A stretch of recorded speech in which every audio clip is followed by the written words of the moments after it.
Radyo natin sa Santo Tomas 105.4. The power of information with more than 200 news and public affairs correspondents nationwide. The power of radio is within reach. Manila Broadcasting Company's Radyo Natin Network.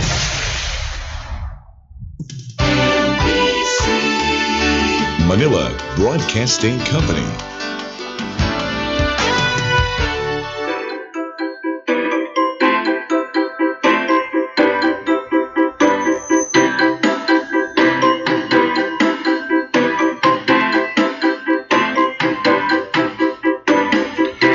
Welcome to Himaya sa Diyos, the weekly program of Sunday Mass readings, inspirational homilies by bishops and priests of the Holy Catholic Church from the Diocese of Kansas and the Diocese of the Philippines. Mga suki namong tigpaminawan sa kahanginan, kutob sa mabot ni atong pagsibya, mayong buntag ganatong tanan.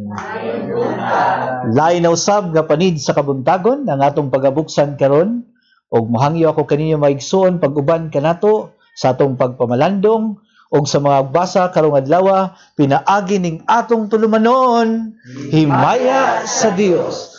Ania na kita sa unang Domingo sulod sa panahon sa Kwaresma. Ug karong buntaga atong pagaambitan ug pamalandungan ang tema niining Domingguha. Kauban gihapon nato ang Saint Raphael Choir nga mo'y maghatag kanatong hunig awit agi gabay sa atong pagpamalandong. Sa atong panaw sa kahanginan karon maigsuon, atong iuban sa pag-ampo ang atong mga kaigsuunan nga kabahin ug maoy nanguna sa pagpakig-asdang sa sakit nga COVID-19. Ang atong mga frontliners sama sa mga nurse, doktor o guban pa. Ang atong mga magtutudlo nga busy kayo pag-atiman sa mga estudyante taliwala niining pandemya nga atong giatubang karon. Ang atong mga mag-uuma o mangingisda nga adlaw o gabi na nerbaho aron aduna kitay labas nga isda ug mga utanon diha sa atong tagsa-tagsa kapanimalay. Sa atong maigsoon nga tindira, kapulisan, tanan kabahin sa atong katilingban ug labaw sa tanan kadtong mga tawo nga naa sa balay tambalanan karon nga dunay gihambin nga balatian nga pinaagi sa pag-ampo kanila mapagaan ang ilang mga gipangpas-an karon. Busa mga igsuon, hangyoon ko kamo nga atong iduko ang atong mga ulo ug atong ibutang ang atong presensya diha sa Dios sa atong hiniusang pag-ampo. In the name of the Father, and of the Son, and of the Holy Spirit. Amen. Loving Father, giver of life, sometimes our hearts towards in every direction except towards you. Please help us to turn our lowly heart towards you, to gaze upon you in trust, and to seek your kingdom with all of our heart. Soften our hardened heart, O Lord. Teach us to be humble so that we might love others as a way to glorify and worship you. Grant us this with the ever-present guidance of your Spirit. Amen.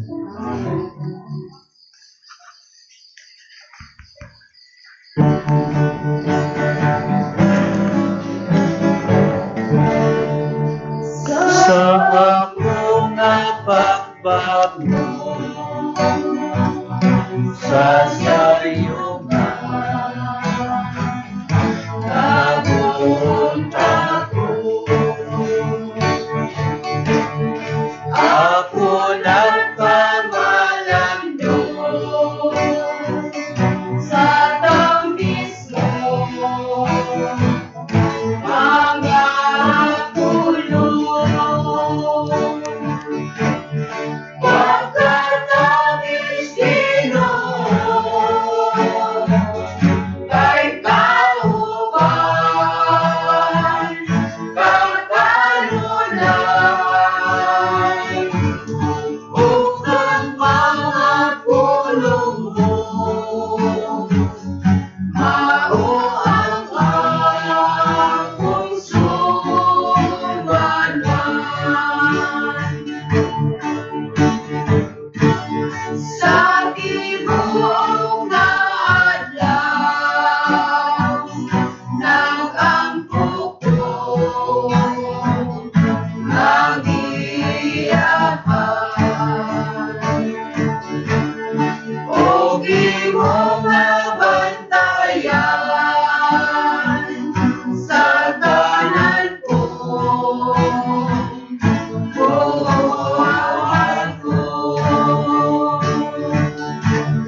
The first reading is taken from the book of Genesis.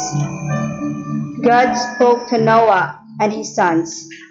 See, I am making a covenant with you and with your descendants after you, also with every living animal with you, birds, cattle, that is, with every living creatures of the earth that came out of the ark. I establish my covenant with you. Never again will all life be cut off by the waters of a flood, and never again will there be a flood to destroy the earth.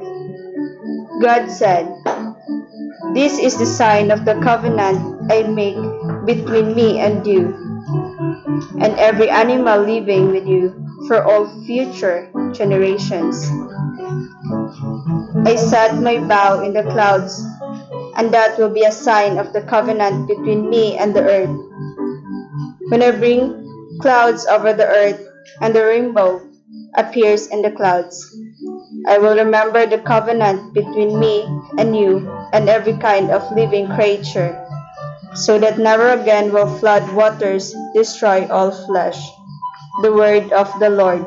Thanks be to God.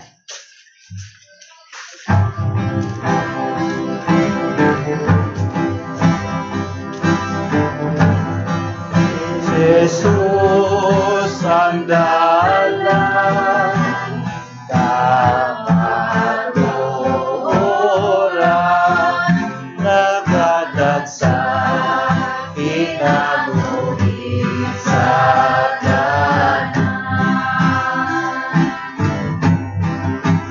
Siya ang kahayan sa kalibutan, angay nato siyang pasalamatan.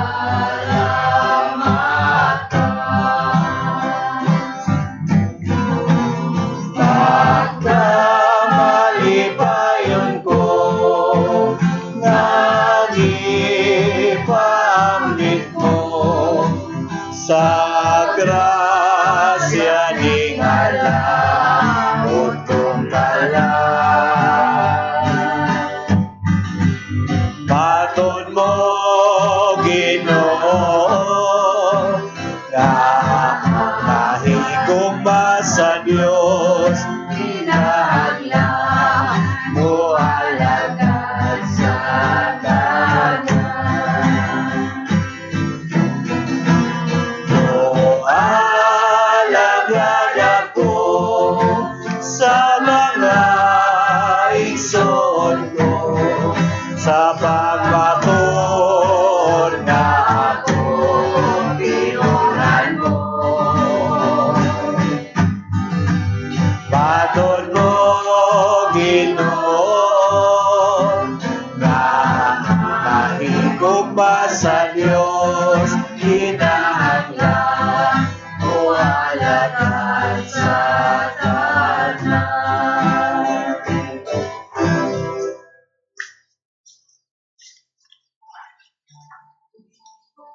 The second reading is taken from the letter of Paul to the first letter. Remember how Christ died once and for all for our sins.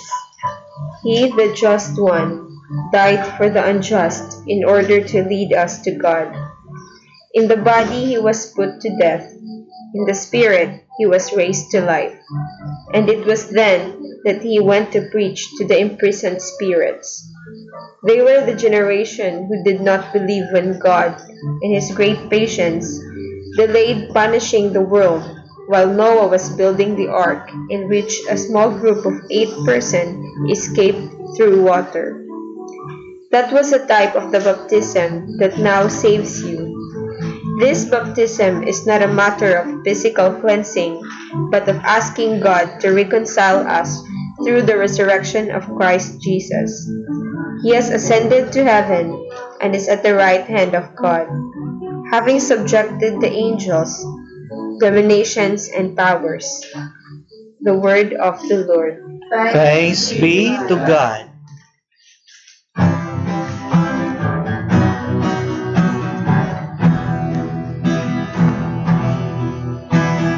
Tuli kami,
The Lord be with you.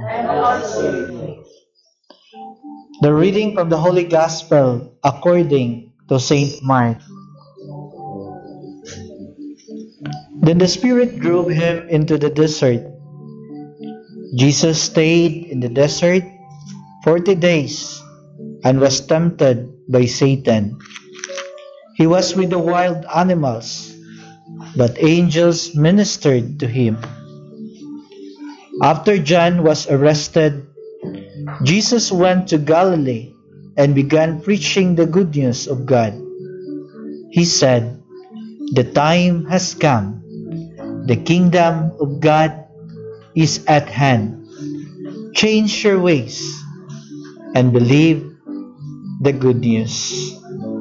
Brothers and sisters, the Gospel of the Lord.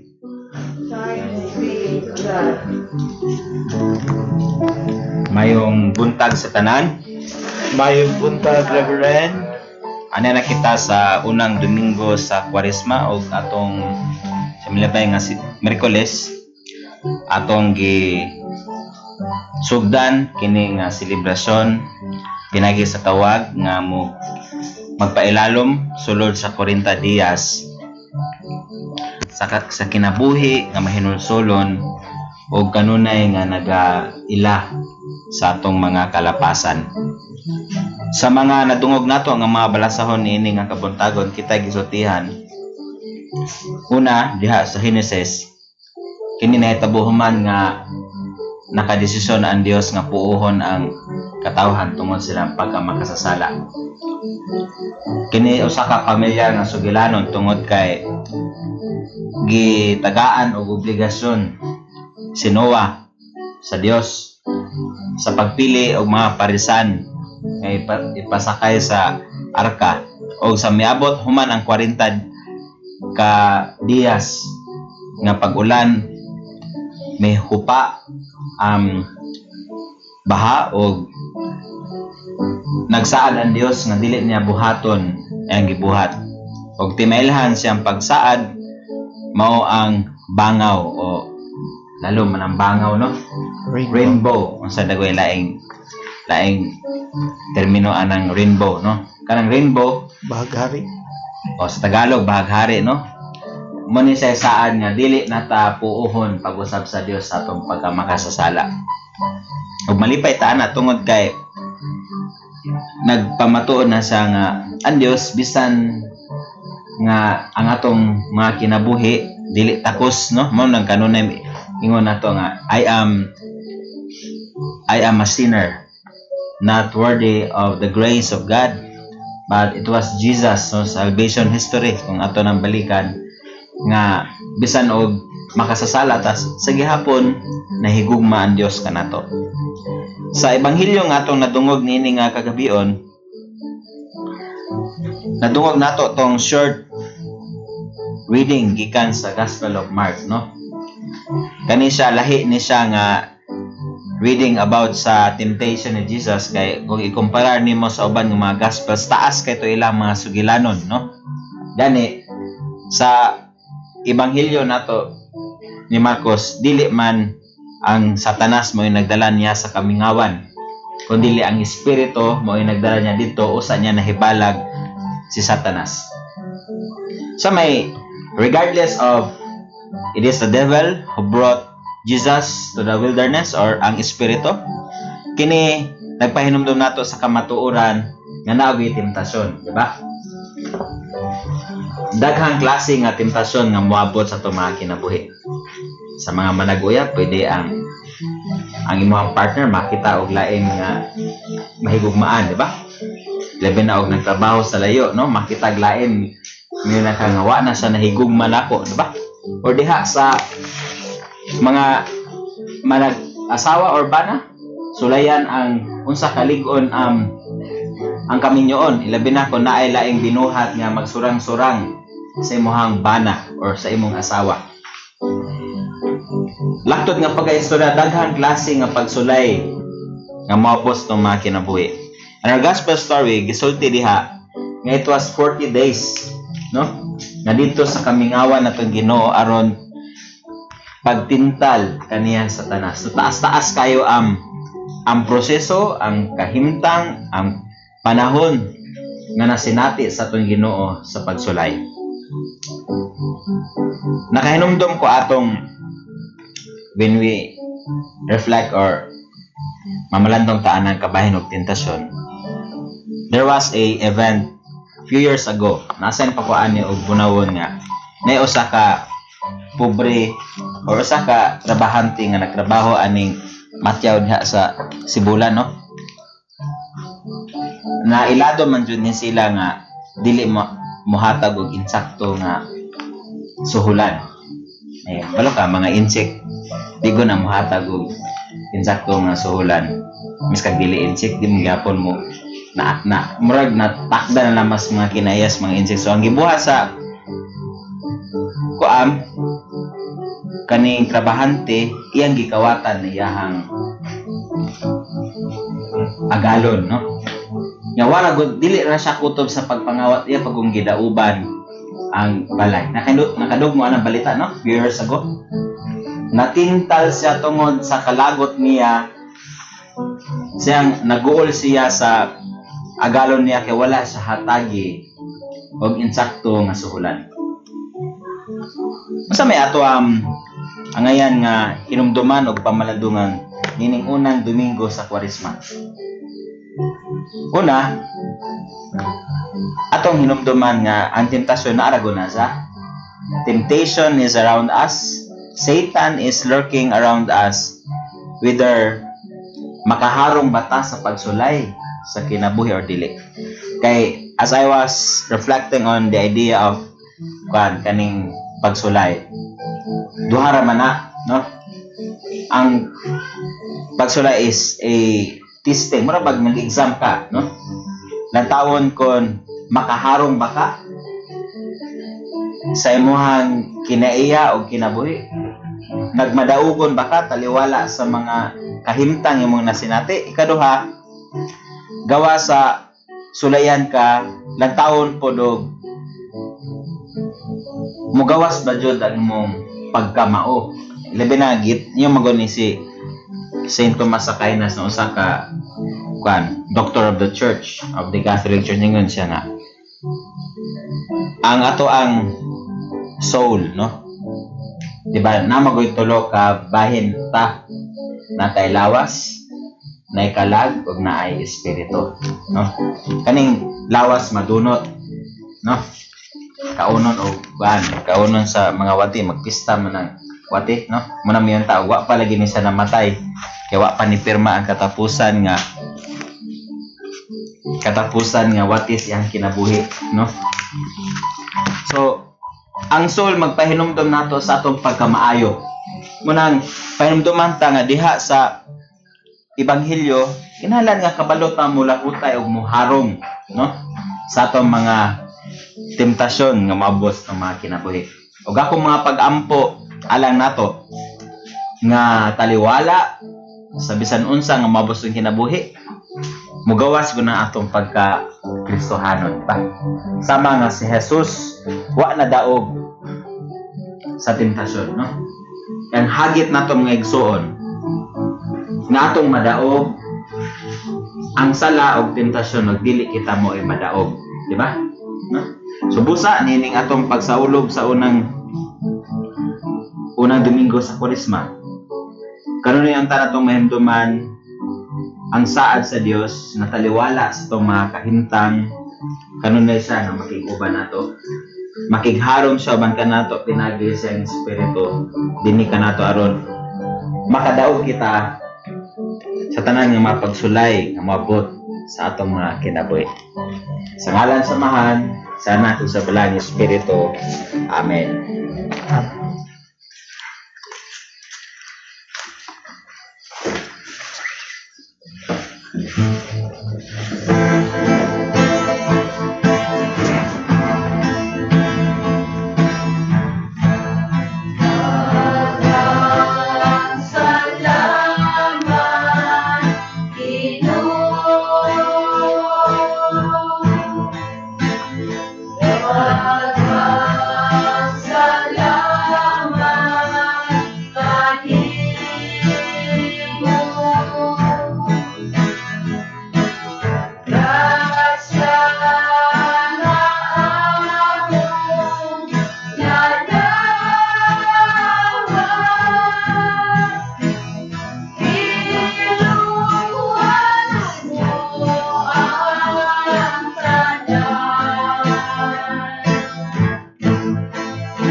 Salamat Ginoo sa tanang grasya nga imong gihatag kanamo niining kabuntagon. Salamat sa atoang nihatag sa atoang ebanghelyo o mensahe karon ni Reverend Ibis Olasiman Telos.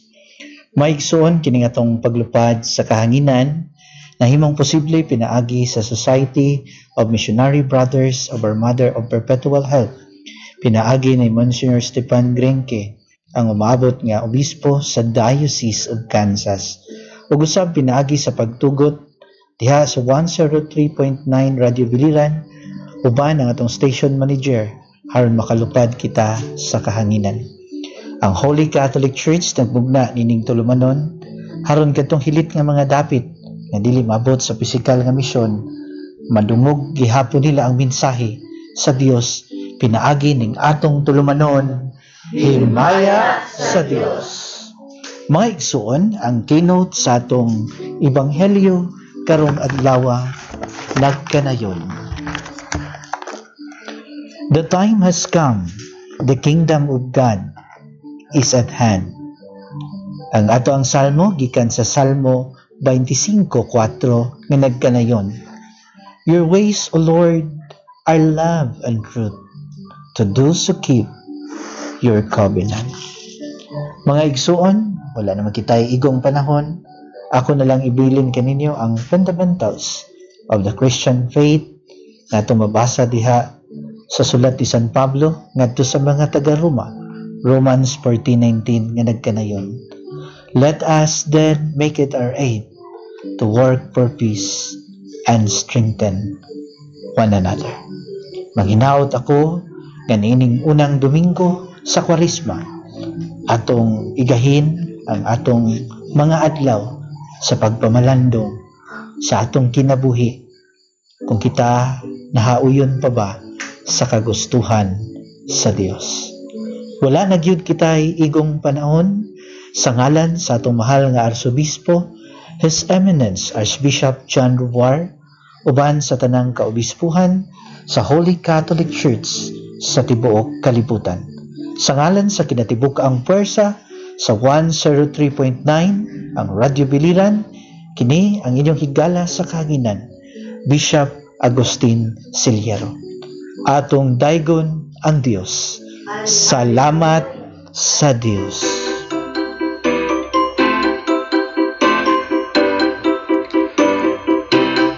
This has been Himaya sa Diyos. Our program was sponsored by the Society of the Missionary Brothers Perpetual Health. Our music is furnished by Ben Sound. Join us next week at this time for Himaya sa Diyos. This is Father Steve Grenke saying, Ang Ginoo mana kaninyo. God bless you all. Your friendly neighborhood station, Radio Latin. The Vintage Optical Shop.